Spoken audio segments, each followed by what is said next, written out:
और अब पारा का याद कर लो। ये भाई बहुत ही महत्वपूर्ण है और इनसे एक साल एग्जामिनर आपको क्वेश्चन दे सकता है। अब हम बात करेंगे परमाणु क्या है और परमाणु द्रव्यमान क्या है। दोस्तों अब हम बात करते हैं परमाणु। तो आपने इतना सब कुछ जान लिया, शुरू से महर्षि कणाद से लगाकर जॉर्ज डाल्टन तक आपने सब पढ़ा। अब परमाणु भी आपने बीच में पढ़ लिया। अब हम बात करते हैं कि परमाणु है क्या। तो कुछ बच्चे तो परमाणु जान गए होंगे परमाणु है क्या। तो एक बार आपकी एनसीईआरटी में हेडिंग फिर से परमाणु आया था। तो एनसीईआरटी के अकॉर्डिंग मैं आपको पढ़ा रहा हूँ, तो उसी के हिसाब से मैं चलूँगा भाई। तो आपको पता है कि परमाणु क्या है। तो अब आपको पूरी परिभाषा पता चलेगी कि परमाणु क्या है। तो परमाणु भाई यह है मूलभूत क्या है, मूलभूत इकाई है पदार्थ की। पदार्थ की ये मूलभूत इकाई है। इसकी खोज किसने की थी, इस शब्द परमाणु शब्द सबसे पहले किसने कहा था, कणाद ने। फिर एटम, इसको इंग्लिश में कहते हैं एटम, और एटम शब्द किसने कहा था, दो ग्रीक वैज्ञानिकों ने। और हम बात करते हैं ये दोनों जो वैज्ञानिक थे, इन्होंने साइंस का प्रयोग नहीं किया था, अपने मन से इन्होंने बताया था। और अब क्वेश्चन में पूछता है कि परमाणु शब्द किसने सबसे पहले कहा था। तो डाल्टन का नाम आता है। किसका नाम, डाल्टन का नाम। क्योंकि एग्जामिनर कणाद का नाम नहीं लेता, क्योंकि ये पिछले क्योंकि ये भारतीय वैज्ञानिक थे और जो ये थे जॉर्ज डाल्टन एक दूसरे देश के थे। क्योंकि यहाँ पर केमिस्ट्री में कोई भी साइंस का हो तो भारतीय वैज्ञानिकों को थोड़ा कम योगदान लिखते हैं। तो एग्जाम के हिसाब से डाल्टन का नाम आता है। हालांकि यहाँ पर कड़ा दिया हुआ था तो मैंने बताया। अब परमाणु द्रव्यमान क्या है। तो परमाणु द्रव्यमान की बात करते हैं दोस्तों। परमाणु द्रव्यमान यानी कि ये क्या होता है। तो इसकी बात हम करते हैं तो पहले हम परमाणु की संरचना देखेंगे। तो आपको पता है कि परमाणु इस प्रकार का कुछ होता है और इसके केंद्र में न्यूट्रॉन प्रोटॉन होते हैं और इलेक्ट्रॉन जो है इस पर इसके प्रकार चारों ओर इसके चक्कर लगाया होता है। अब आपने देखा होगा कि मैंने यहाँ पर न्यूट्रॉन के ऊपर 0 लिखा है, प्रोटॉन के ऊपर प्लस का चिन्ह लगाया है और इलेक्ट्रॉन के ऊपर माइनस का चिन्ह लगाया है। तो हालांकि हम इसकी चर्चा तो हम हमारे अगले चैप्टर है परमाणु की संरचना, उस पर हम करेंगे। पर मैं अभी भी बता देता हूँ कि इसका मतलब होता है कि जो परमाणु होता है उसके अंदर जो न्यूट्रॉन होता है वो हमारा उदासीन होता है यानी न्यूट्रल होता है, और जो प्रोटॉन होता है वो पॉजिटिव होता है, और जो इलेक्ट्रॉन होता है वो निगेटिव होता है। तो परमाणु द्रव्यमान का मतलब क्या है। तो इसका द्रव्यमान कितना होता है 1.67 इंटू 10 की पावर -27 किलोग्राम। और प्रोटॉन का द्रव्यमान कितना होता है 1.67 इंटू 10 की पावर -27 किलोग्राम। और जो इलेक्ट्रॉन का द्रव्यमान कितना होता है तो इसका होता है 1.3 इंटू 10 की पावर -31 kg। तो न्यूट्रॉन जो होता है वो प्रोटॉन से थोड़ा हल्का भारी होता है, इसलिए थोड़ा भारी होने के कारण इनके जो मास होते हैं दोनों बराबर ही मान लिए गए। तो जो इसकी घातें थोड़ा ज़्यादा है, जब हम इसकी घातें इसके बराबर लाते हैं तो इसका जो परमाणु भार होता है वो नगण्य हो जाता है। जब -31 घातें -27 के बराबर लाते हैं तो इसकी वैल्यू जो है वो आगे की जो संख्या की वैल्यू वो एकदम नगण्य हो जाती है। इस प्रकार हम परमाणु का जो द्रव्यमान कैलकुलेट करते हैं वो न्यूट्रॉन और प्रोटॉन का ही करते हैं। तो परमाणु द्रव्यमान का मतलब होता है जो परमाणु के केंद्र में न्यूट्रॉन और प्रोटॉन पाए जाते हैं उनका जो मास होता है वही परमाणु द्रव्यमान कहलाता है। तो आपको समझ में आया होगा कि परमाणु द्रव्यमान क्या होता है। तो मैं आपको बता दूं, यहाँ पर मुझसे थोड़ा मिस्टेक हो गई थी। इलेक्ट्रॉन का जो द्रव्यमान होता है वो 9.1 इंटू 10⁻⁻31 kg होता है। और जब हम इसकी घाते -27 लाते हैं इलेक्ट्रॉन का, तो ये जो 9.8 है इसकी वैल्यू न के बराबर हो जाती है। इस कारण से जो परमाणु का द्रव्यमान कैलकुलेट किया जाता है वो न्यूट्रॉन और प्रोटॉन का ही किया जाता है।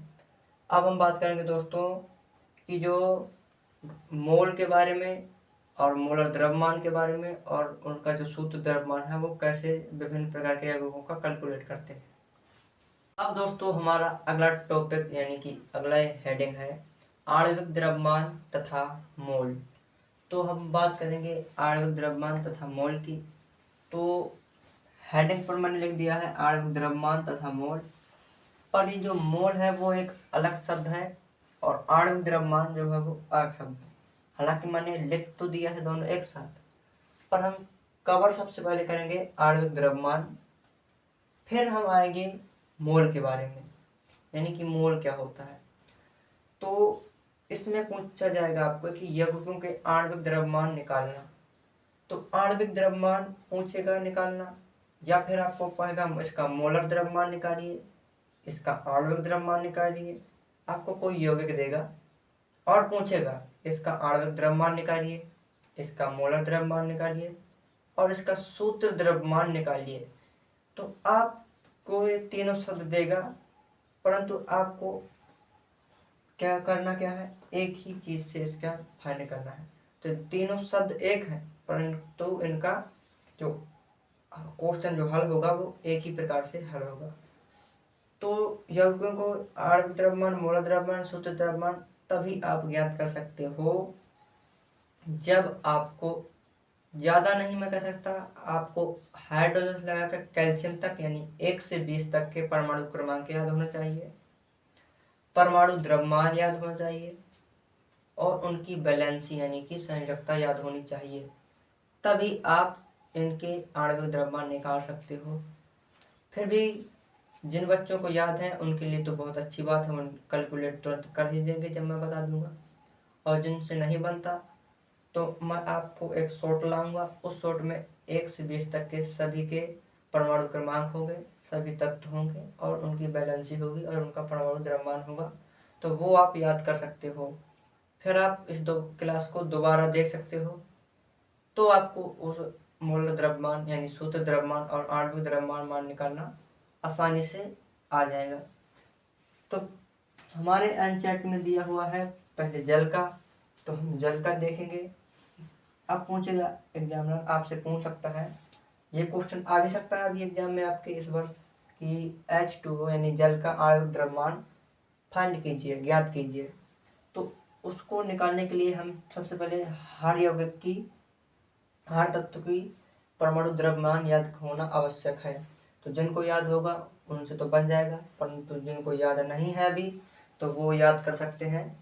मैं एक शॉर्ट में 1 से 20 तक के तत्व लाऊंगा और उनसे आप कवर करके आणविक द्रव्यमान निकालना यानी कि मोलिकुलर मास निकालना भी आप सीख जाओ। हम बात करते हैं हाइड्रोजन की। तो पहले मैं एक आपको बताऊंगा, फिर आप इसको सोल्व करोगे, फिर एक मैं आपको एक PYQ क्वेश्चन दूंगा जो परसाल नीट में पूछा गया था, उसको आप सोल्व करोगे और उसके बाद मैं उनको बताऊंगा भी सोल्व करके स्वयं। तो मैं पहले जल की बात करता हूँ।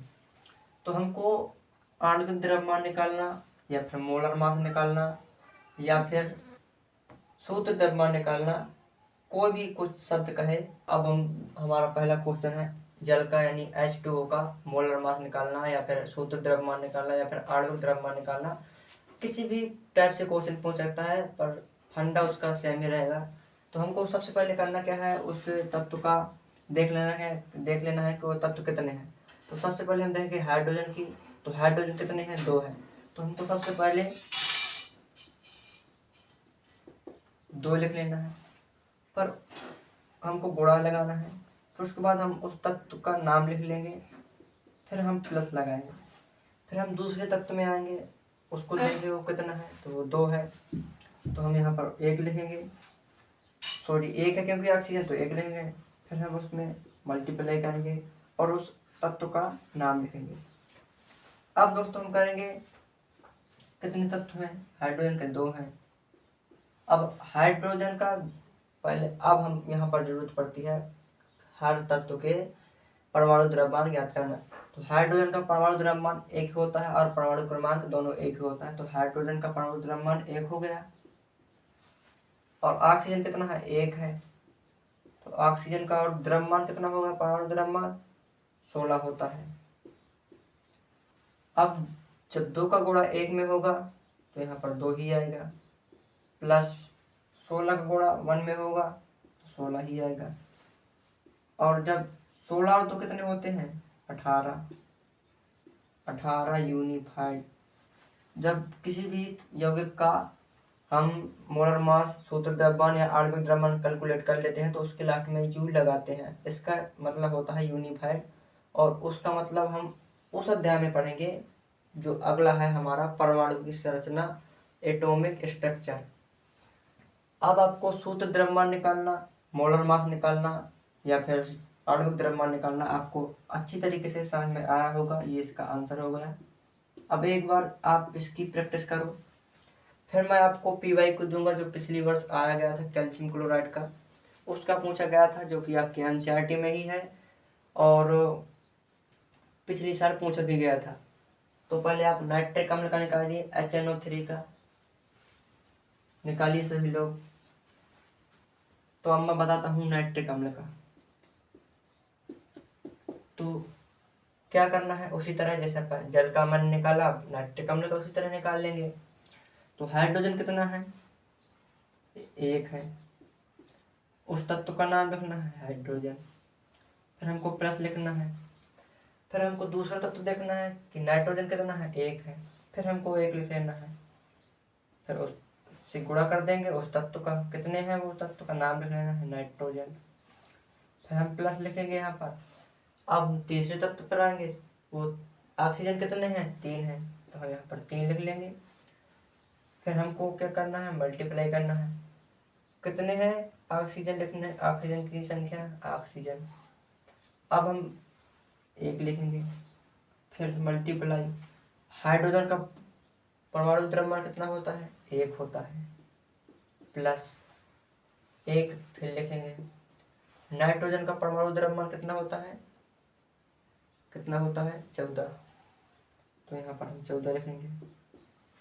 और 3 ऑक्सीजन है हमारे और ऑक्सीजन का परमाणु द्रव्यमान 16।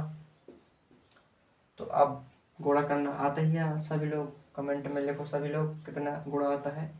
देखते हैं मैथ आपकी कितनी स्ट्रॉन्ग है, 10वीं में आपने मैथ पढ़ी होगी। तो यहाँ पर 1 आ जाएगा, प्लस 14 प्लस 16 दूनी 32, 38, 48। अब आप इसको जोड़ सकते हो। 48 1 49, 10 59 और 59 4 कितने होते हैं? 59 4 होते हैं 60, 61, 62 और 63। तो यहाँ पर आ जाएगा 63 यूनिफाइड। अब अगला क्वेश्चन देखते हैं, आपको मैं देता हूँ। और जो PYQ है नीट में सुपर 100 2025 में पूछा गया था, बड़ा ही इजी क्वेश्चन। तो ये लो भाई सभी लोग प्रैक्टिस के लिए, CaCl2 का आणविक द्रव्यमान फाइंड करो भाई सभी लोग, जल्दी जल्दी सभी लोग करो। भाई ये क्वेश्चन जो कैल्शियम क्लोराइड का पूछा गया है वो 2025 में नीट में आया हुआ PYQ क्वेश्चन है सुपर 100 का। तो चलिए हम देखते हैं इसका। तो सबसे पहले वही फंडा है हमारा, हम तत्व को देखेंगे। कैल्शियम कितना है? 1 है, उस तत्व का नाम लिखेंगे। फिर प्लस लिखेंगे हम। क्लोरीन कितने हैं? 2 हैं, तो हम 2 लिखेंगे और उस तत्व का नाम लिखेंगे। फिर उसके बाद हम आएंगे और कैल्शियम का परमाणु क्रमांक होता है 20 और परमाणु द्रव्यमान हो जाएगा 40। फिर हम आएंगे और 2 और इसका होता है क्लोरीन का परमाणु क्रमांक 17 परंतु इसका जो परमाणु द्रव्यमान होता है वो होता है 35.5, पर हम लिखेंगे यहाँ पर 35 ही। अब आप कैलकुलेट कर सकते हो, यहाँ पर आ जाएगा 40 + 35 70, और 70 7 4 110 आता है।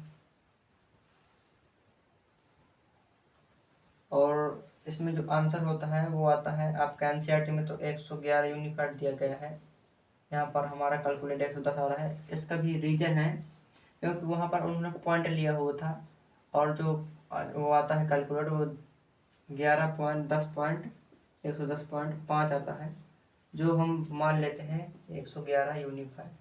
इस कारण से इसका जो आंसर है, मेन आंसर, वो तो है 110.5 यूनिफाइड, परंतु जो एनसीईआरटी में है वो है 111 यूनिफाइड, जो हमने कैलकुलेट किया वो है 110 यूनिफाइड। तो अब आपको किसी भी यौगिक का, चाहे आप एग्जाम में किसी भी यौगिक का आ जाए, वो आप फाइंड कर लोगे। इसी प्रकार से फाइंड करना है, और ये आप नोट्स में भी लिख लो अपने किस प्रकार मैंने ज्ञात किया। अब हम बढ़ते हैं भाई, मोल के बारे में पढ़ेंगे कि मोल क्या चीज़ होता है।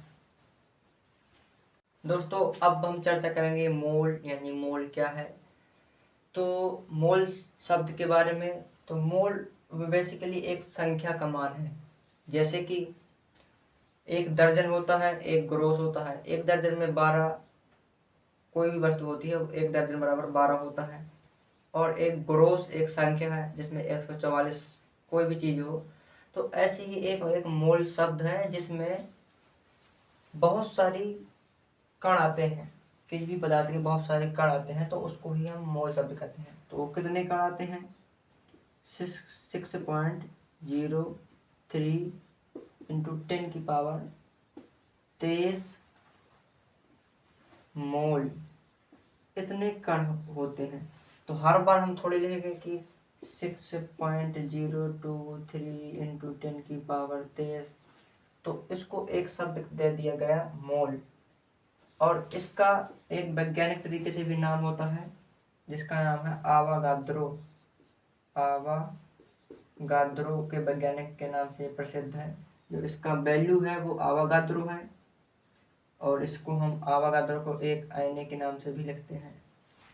तो आपको मोल शब्द समझ में आया होगा कि मोल बेसिकली एक संख्या है जो 1 ग्राम कार्बन परमाणु में उपस्थित कणों के मान के बराबर होते हैं। यानी कि जो इतने कण होते हैं वो कार्बन, 1 ग्राम कार्बन में इतने कण उपस्थित होते हैं, और जो इतने कण होते हैं इन्हीं शब्दों को एक मोल कहा गया। और एक मोल बराबर होता है 6.03 × 10⁻23, और इसी शब्द को एक वैज्ञानिक के नाम से दिया, जिसको कहते हैं आवागाद्रो।